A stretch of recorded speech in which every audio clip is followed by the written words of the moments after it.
फिर अपनी वो निर्विकल्प समाधि है, मुक्त है हम। फिर बंधन में तो तब हैं जब हमारी इच्छाएं वासनाएं बाहर बहुत बहुत निकल रही होती हैं, तब हम बंधन में होते हैं। और मुक्ति का ये चल रहा था, उसके लिए पहले समाधि लगानी पड़ेगी। समाधि का फल है निर्विकल्प समाधि। पहले समाधि लगाएंगे हम, है ना, उससे अपनी इच्छाओं को, वासनाओं को, इंद्रियों को, ज्ञान इंद्रियों को, कर्म इंद्रियों को, अंतःकरण को, मन की वृत्तियों को बांधेंगे। अब जब बंध गया फिर हमारा काम बनेगा। अब यही हमारा चल रहा था कि उस ब्रह्मानंद रस का आनंद तब प्राप्त होता है जब निर्विकल्प हमारी समाधि लगती है। इस निर्विकल्प समाधि से समस्त वासना ग्रंथियों का नाश हो जाता है। अब ग्रंथियाँ तो वो हैं, नसें, सूक्ष्म नसें हैं, पता नहीं कहाँ कहाँ बंधी पड़ी हैं हमारी ये सूक्ष्म नसें। इन सूक्ष्म नसों का नाश कैसे होगा? जब मन से वासनाएं खत्म हो जाएंगी हमारी। अब जब हमारी समझ में बैठ जाएगा, बुद्धि में दृढ़ निश्चय हो जाएगा कि शरीर की प्रारब्ध चल रही है। पता है प्रारब्ध किसकी है? शरीर की है। शरीर की प्रारब्ध होते हुए भी हम क्या समझी बैठे हैं? अपनी, है ना, मेरी है प्रारब्ध, वही हम समझी बैठे हैं। ये भूल जाते हैं कि प्रारब्ध शरीर की है, मेरी कोई प्रारब्ध नहीं है। अब जब ये दृढ़ निश्चय बुद्धि के अंदर बैठ जाएगा कि मेरी प्रारब्ध नहीं है, शरीर की प्रारब्ध है, और इसके प्रारब्ध में जो लिखा है वो आएगा। तरत्रिव प्रारब्ध होकर ही छूटता है, जान छोड़ता है। इन्हें जान क्या नहीं छोड़ता हूँ। मंद प्रारब्ध को हम जब से तब से काट सकते हैं, पर जो होनी लिखी खड़ी है वो तो होके रहेगी ना। जब ये बुद्धि के अंदर ये दृढ़ता आ जाती है तब देखो फिर हम वासनाएं छोड़ना शुरू कर देते हैं, अपनी पकड़ छोड़ना शुरू कर देते हैं। पकड़ भी करके क्या होगा? अपने कहने से तो कुछ होगा नहीं। यही बात कह रही हैं कि निर्विकल्प समाधि से समस्त वासना ग्रंथियों का नाश हो जाता है तथा वासनाओं के नाश से संपूर्ण कर्मों का भी नाश हो जाता है। ये शरीर हम क्यों लेकर बैठे हैं? हाँ, वासना होंगी, कर्म होंगे ना, हमारे बच्चे पड़े होंगे कर्म। अब वो जो कर्म का फल पक गया, शरीर मिल गया हमें। अब ये कर्म बने कैसे? वासनाओं से बने। अब कहते हैं जब हमारी वासना ही खत्म हो गई, है ना, ग्रंथियाँ हमारी सारी जो अपनी पकड़ थी, छोटी छोटी जो पकड़ें थी, वो हमारी ख़त्म हो गई, तो उसके बाद फिर कर्म कैसे बनेंगे? फिर तो मैं देखने वाला हो गया, मैं दृष्टा हो गया, मैं सारा देख रहा हूँ। फिर जब बुद्धि के अंदर दृढ़ता होगी कि ये मेरी प्रारब्ध, इस शरीर की प्रारब्ध चल रही है, ये मैंने जब दृढ़ कर लिया, मैं देखने वाला दृष्टा, बाकी सामने दृश्य, तो मैं असंग हो गया। जो भी कर्म इस शरीर के द्वारा हो रहा है, कर्म इंद्रियों से, ज्ञान इंद्रियों से, मन से जो भी हो रहा है, उस सबको मैं देख रहा हूँ असंगता से। फिर तो मेरे को कर्म लगेगा ही नहीं। अब जब कर्म ही नहीं लगेगा तो बनेगा क्या? जब बनेगा ही नहीं तो फिर आगे जन्म क्यों होगा, आकार क्यों होगा? कहते हैं ऐसे तो कर्म, संपूर्ण कर्मों का भी नाश हो जाता है और फिर बाहर भीतर सर्वत्र बिना प्रयत्न के ही निरंतर स्वरूप की स्फूर्ति रहती है।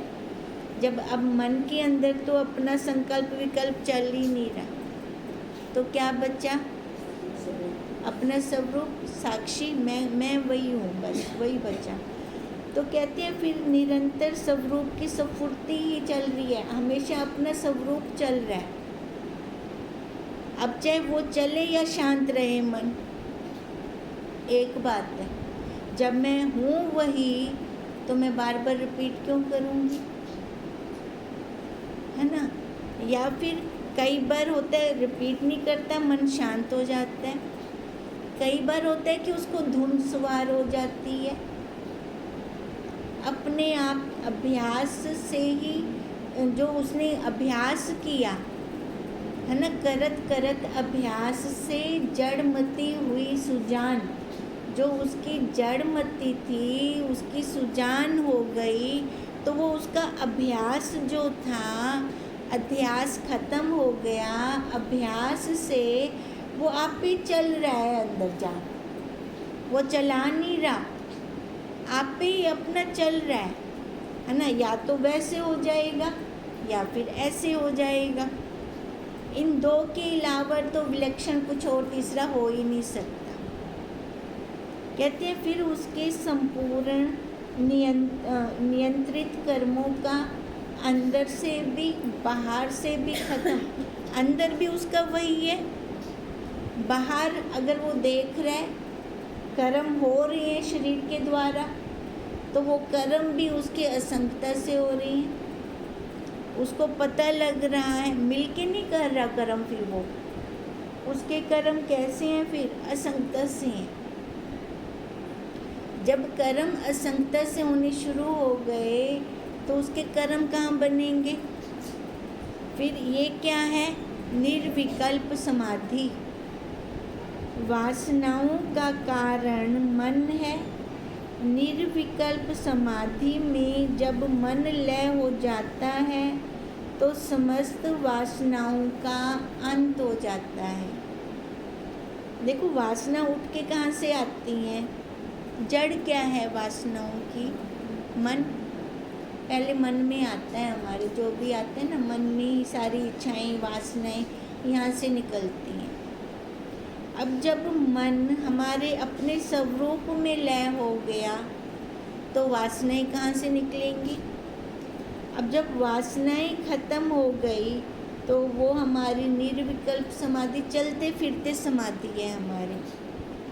तो समस्त वासनाओं का अंत हो जाता है। सभी संचित कर्मों का भी नाश हो जाता है। देखो जो हमारे संचित कर्म होते हैं उनके लिए एक शरीर काफ़ी नहीं है, बहुत संचित कर्म है हमारे। अब उन संचित कर्मों में से जो फल पक गया, जैसे अब पेड़ पे बहुत सारे फल लगे पड़े हैं, जो फल पक गया वो गिर जाता है, बाकी और तो लगे पड़े हैं ना। अब ऐसे ही जो हमारे कर्म अब फल देने को तत्पर हैं, समझो वो पक गए, अब इकट्ठे हो गए फल देने वाले कर्म हमारे 50-60 है ना, हमारे कर्म ऐसे पक गए। तो परमात्मा ने एक आकार नीचे दे दिया उन कर्मों का, उन कर्मों के हिसाब से आकार मिलेगा जो पक गए हैं, बाकी तो पड़े हैं हमारे कर्म वहाँ पे। अब ये हमारे संचित कर्म तो ऐसे कभी ख़त्म ही नहीं होंगे। अब 200 हमारे संचित कर्म है, 50 कर्म फल पक गया, उसका आकार मिल गया। अब उस आकार से 150 ऊपर संचित पड़े हैं। अब जो आकार मिला है 50 कर्म फलों का जो पक चुके हैं, उससे अब या तो मैं कोई कर्म ना बनाऊं, फिर तो मुक्त हो जाऊंगी। अगर देखो कर्म तब नहीं बनेंगे जब वो तत्वज्ञ गुरुदेव का सानिध्य होगा हमें, है ना, हमें वो समझ होगी, हमें वो बुद्धि होगी कि ये कर्म हमारे कैसे बनते हैं। और ये बिना गुरु के शरण जाए बिना समझ में तो आएंगे नहीं। अब या तो तत्वज्ञ गुरुदेव के शरण में जाएं, जाकर जैसे अब हमारा चल रहा है ऐसे हमारा चलना शुरू हो जाए, फिर तो मुक्त हो सकते हैं हम उन संचित कर्मों से। नहीं तो मुक्ति तो है ही नहीं। मूँ जन्म विच पता नहीं आप बे किन्ने कर्म बना गिंदू बोला। एक तो पहले पड़े हुए हैं कर्म, 150 पहले पड़े हैं, 50 की ये शरीर मिला हुआ है। अब 50 की जगह पे मैंने 60 नए कर्म और बना लिए, अब बताओ, उन संचित कर्मों में 200 संचित थे, अब 210 हो गए। अब इमें तो वधदे वेंदे ये तक घट से नहीं कहना, और कभी हम मुक्ति नहीं हो पाएंगे फिर। पर यहाँ पर हमें एक सहूलियत दे दी है परमात्मा ने, गुरुदेव ने, कि अगर तू जिस आकार में है, मनुष्य आकार में है, तो अपने आप को जान लेती है, आगे और कर्म नहीं बनाती। अब देखो, मनुष्य आकार हमें कब से मिला है, जानना हमने कब से, उससे पहले भी तो कर्म बन गए होंगे। अब इतनी सहूलियत और कौन देगा? परमात्मा कहते हैं जैंटम तो जान गिनसी हूँ टाइम तेरे सारे कर्म माफ। पर शर्त ये है कि दोबारा मिलना मत, फिर इस शरीर के साथ मिलना मत। असंगता से अपने आप को अलग करती जाना, अलग अलग होते जाना। अलग होते होते तेरे संचित कर्म भी माफ़, इस जन्म में जो कर्म बनाए थे वो भी माफ़। अब बताओ, इतना दयालु और कौन मिलेगा, जो हमें जन्म मरण के चक्कर से ही निकाल रही है। ऐसी कृपा हमारे ऊपर और कौन करेगा? ये हमारे गुरुदेव ही हैं, जो हमें इस जन्म मरण के चक्कर से निकाल रही हैं। इसलिए सारे संचित कर्म भी समाप्त हो जाते हैं, उनका भी नाश हो जाता है। इसके बाद कोई प्रयत्न करना नहीं पड़ता। अब जब फूस में से धान निकाल ली तो उसको कूटना क्यों? अगर कूटती हैं तो वो भी व्यर्थ है ना। अब यही कह रहे हैं कि इसके बाद जब मैंने अपने आप को जान लिया, शरीर को अलग कर दिया, साक्षी को अलग कर दिया, अब अलग होने के बाद हम दोनों अलग अलग हो गए ना, तो फिर कुछ और करने की ज़रूरत है? फिर और कुछ करने की ज़रूरत ही नहीं है। सभी साधनाएं समाप्त हो जाती हैं एवं बाहर और भीतर योगी सर्वत्र ही अपने ही आत्म स्वरूप को देखता है। अब देखो, जब इतनी पक्की दृढ़ता हो गई, अब इतनी दृढ़ता के बाद वो किसको देखेगा? अपने आप को। अंदर भी वही है, बाहर भी वही है, उसी के अंदर उसकी दृढ़ता हो गई।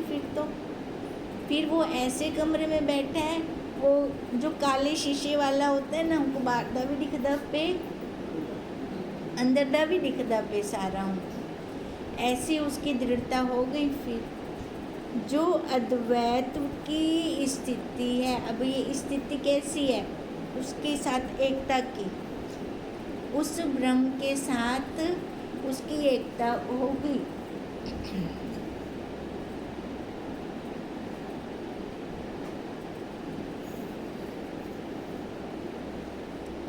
वो परमात्मा और इधर आत्मा, अब दोनों बचे, क्या हो गया? एक हो गए वो। इस द्वैत भावना, समस्त द्वैत भावना समाप्त हो जाती है। अब बताओ, यही मुक्ति है। अब मुक्ति कोई और नहीं है, कोई आएगा हमें मुक्त कर जाएगा, है क्या? नहीं। बाहर पंथ में बहुत कुछ अलग अलग धारणाएं दी जाती हैं, अलग अलग बंधन में डाला जाता है बहुत कुछ। वो जो गले के अंदर कंठी डालते हैं, है ना, भी एतवा को पट्टा दे देता है, जिमें कुत्ते को पट्टा दे दूँ, एतवा को पट्टा दे देता है। वो परमात्माओं से ही पट्टे नालता को घेनो ऐसे इवें घेन सारे जिन्होंने कंठियाँ पाई उन्होंने तो सारे मुक्त थी वने नुलाता। कोई ऐसे मुक्त हो सकता है क्या? बिल्कुल भी नहीं। ये अलग अलग धारणाएं फैलाई जाती हैं, पर जो असल की बात है वो तो खोलकर कोई बताता ही नहीं। अब असली बात का पता हो ना, देखो हम हैं मुक्त स्वरूप, हमें अपना निरीक्षण करना है। बस निरीक्षण करके हमें ये दृढ़ता करनी है कि वो परमात्मा बाहर कहनी, वो परमात्मा मैं। हाँ, अब वो परमात्मा मैं हूँ तो अपने आप को असंग करती जाऊँ, शरीर से, शरीर वालों से असंगता होती जाए, असंगता होती जाए। अब जैसे जैसे इनसे असंगता निखेड़ा होता जाता है तो अलग थी गया, अलग थी गया, उलझने सारी निकल गई। उलझन कहाँ है? संसार में है, अपने आप में उलझन है? एक में तो उलझन है ही नहीं, दो के अंदर उलझन है। अब वो दो वाली उलझन चाहे बाहर, घर परिवार से बाहर हो,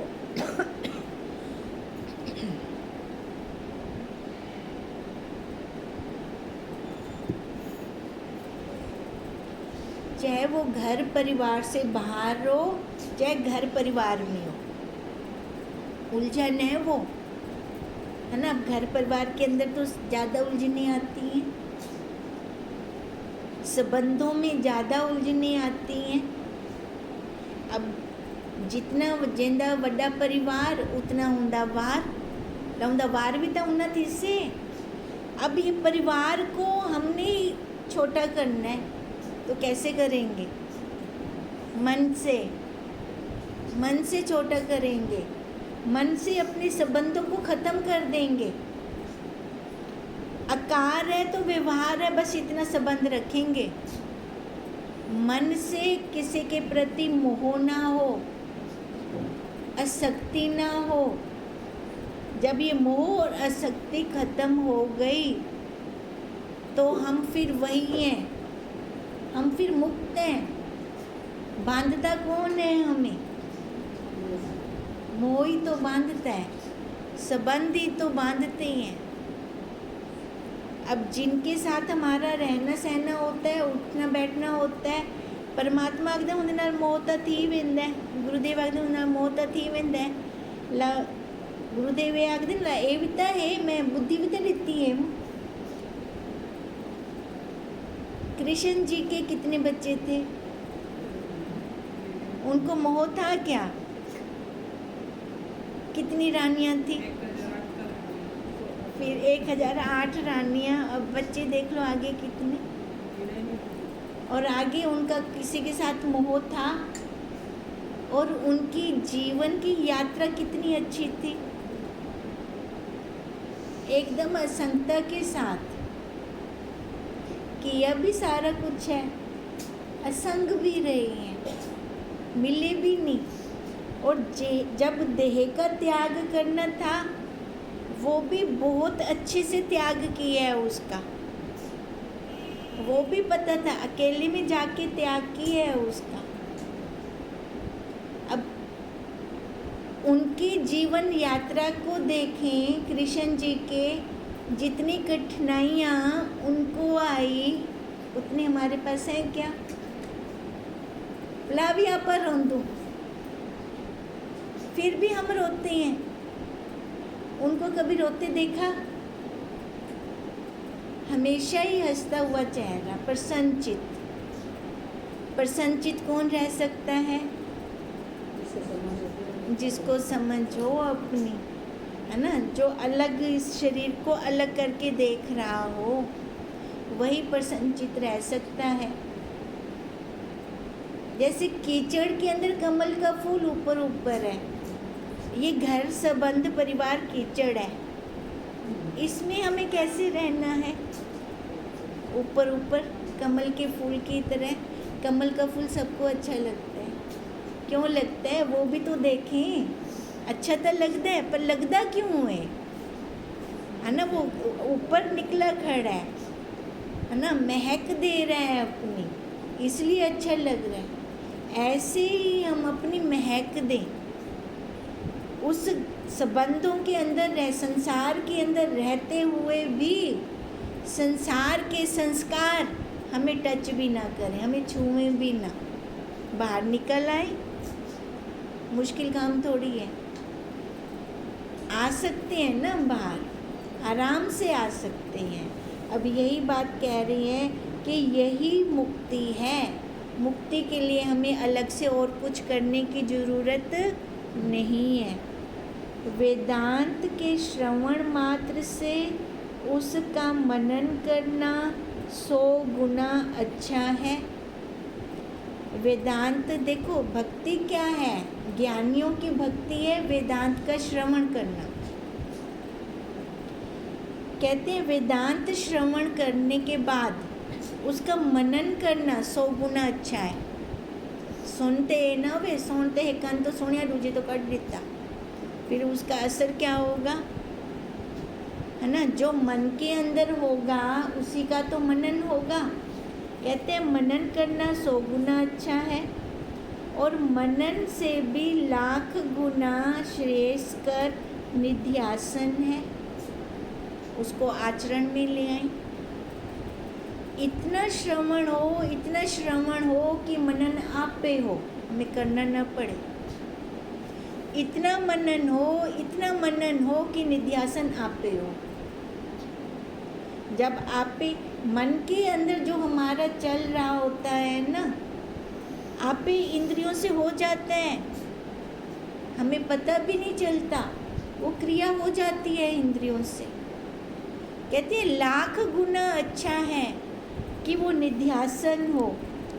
निध्यासन से भी अनंत गुना अच्छा है वो निर्विकल्प समाधि। अब निध्यासन किया हमने, इंद्रियों से हो गया, उनका फल क्या? निर्विकल्प समाधि। अब ये निर्विकल्प समाधि आप पे होगी, स्वतः बिल्कुल हो रहा है। कईयों की निर्विकल्प समाधि संसार में है, बहुतों की, कईयों की नहीं, बहुतों की। विरलों की समाधि है अपने आप में निर्विकल्प समाधि। संसार में खोए पड़े हैं, उन्हें कुछ सूझी बुझी ही नहीं है, अपना कुछ अता पता ही नहीं है। भाई मनुष्य शरीर मिले, मैं अपना काम करगी ना। काम वो क्या कर रही हैं? बाहर संसार का कर ही जा रही हैं। लो दो। संसार के काम का कभी अंत आएगा? परमात्मा मना क्या नहीं कर दे कि तुसा संसार दा काम ना करो, पर ओ आख देन कि सोजी नाल करो, समझ के साथ करो। संसार का काम तो होना है, अंत नहीं आएगा उसका, पर समझ से। जो संसार में अपनी निर्विकल्प समाधि लगाए पड़े हैं, उनकी क्या हालत होगी? 84 का चक्कर तो कभी ख़त्म ही नहीं होगा उनका। बार बार जन्म होगा, मरण होगा। अब ये जन्म मरण हमेशा मनुष्य आकार का नहीं हो सकता उनका। वो कभी कौन से आकार में आएंगे तो कभी कौन से आकार में आएंगे। तो परमात्मा ने हमें बुद्धि दी है, समझ दी है, 2 पैरों वाला बना दी है। तो कहा अब तो छूट, तू है मुक्त, अब तू छूट कर अपना पुरुषार्थ। अपना पुरुषार्थ करेगा तभी तो मुक्त हो पाएगा।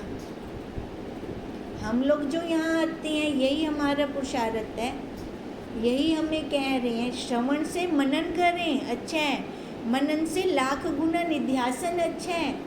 अनंत गुना निध्यासन का फल निर्विकल्प समाधि, वो हमारी निर्विकल्प समाधि हो। अब ये निर्विकल्प समाधि कब होगी? जब मन शांत होगा, मन अपने आप में होगा, अंदर से इच्छाएं वासनाएं नहीं उठी। पूर्ति तो करता है परमात्मा, इसकी कर रहे, वो स्वतः कर रहे पूर्ति। हमें लगना है तो अपने आप में लगना है, अपने आप से बाहर नहीं जाना, परमात्मा को बाहर नहीं खोजना। खोज करनी है तो अपने अंदर करनी है। अब जिसको अंदर बैठने का अभ्यास हो गया ना, तो उसका अध्यास कट जाएगा। ये अध्यास ही हमें बार बार ला रहा है।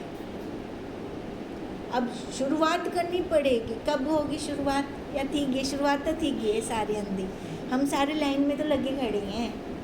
शुरुआत तो हो गई है हमारी। अब कोई लाइन में आ गई है तो कोई लाइन में पीछे है। अब पुरुषार्थ अपना करके हम जंप लगा के लाइन में आगे भी आ सकते हैं, पर ये पुरुषार्थ होगा हमारा। उस पुरुषार्थ से हम मुक्त हैं। मुक्ति के लिए निर्विकल्प समाप्ति आवश्यक है, किंतु श्रवण मनन एवं निध्यासन का उत्तरोत्तर महत्व है। कहते हैं जब निर्विकल्प समाधि आती है तो उसके लिए निध्यासन करने की हमें ज़रूरत नहीं पड़ती। फिर निध्यासन मैं जान के कर रही हूँ। आज मैं गुरुदेव से ये सुन के आई थी, है ना, वो सुना, मेरे को ऐसा नहीं करना, ये मनन कर रही हूँ। फिर आगे कोई आ रहा है तो वो व्यवहार में मैं वैसे गलत क्रिया नहीं ला रही अपनी, ये निध्यासन कर रही। गुरुदेव ने बोला था कि अपने को अलग करके देखती रहना। मैं अलग करके देखूं तभी तो किसी उपाधि को नहीं ओढ़ूंगी। अलग करूंगी तो कोई उपाधियां नहीं है ना। अगर हाँ जी, सारा समझ से होगा ना। तो अज्ञान से आएगा, ज्ञान से आएगा, ज्ञान से। अब देखो, अब ये निध्यासन का इतना अभ्यास हो गया कि फिर जब निर्विकल्प समाधि आई हमारी, उसमें मेरे को कुछ सोचने की ज़रूरत नहीं पड़ेगी। वहाँ पर इंद्रियां स्वतः वैसे का वैसे स्वाभाविक काम करेंगी। इसलिए संतों से, योगियों से किसी के लिए अनिष्ट हो ही नहीं सकता उनसे, ना मन से ना तन से, किसी के लिए भी नहीं होता अनिष्ट। तो उनकी निर्विकल्प समाधि होती है वो। अब यही निर्विकल्प समाधि देखो निध्यासन का फल है, निर्विकल्प समाधि। पर पहले जो हमने मनन किया, श्रवण किया, मनन किया, निध्यासन किया, वो भी हमारा बेकार नहीं गया।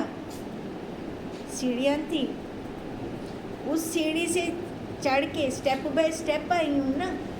स्टेप बाय स्टेप चढ़ के तो ऊपर पहुँची हूँ छत पे, नहीं तो नीचे से ऊपर कैसे पहुँचती? नहीं पहुँच सकती ना ऐसे। अब देखो कहते हैं वो भी बेकार नहीं गया। जो निर्विकल्प समाधि का वो आधार बनते हैं। श्रवण बहुत जरूरी है, ज्ञान का श्रवण बहुत जरूरी है, तत्व ज्ञान का। बाहर संसार का तो हमने सुना आज तक, पर उसका क्या रिजल्ट निकला? हमें वहाँ से ऐसा तो नहीं कुछ अनुभूतियाँ हुई कि मैं अपने आप में बैठ रही हूँ। वहाँ पे तो राग और द्वेष बढ़ा संसार से। अब मुक्त होने के लिए हमें अपने आप में बैठना बहुत ज़रूरी है। और जब अपने आप में बैठेंगे तब समझ आएगी हमें, तब सही और गलत का।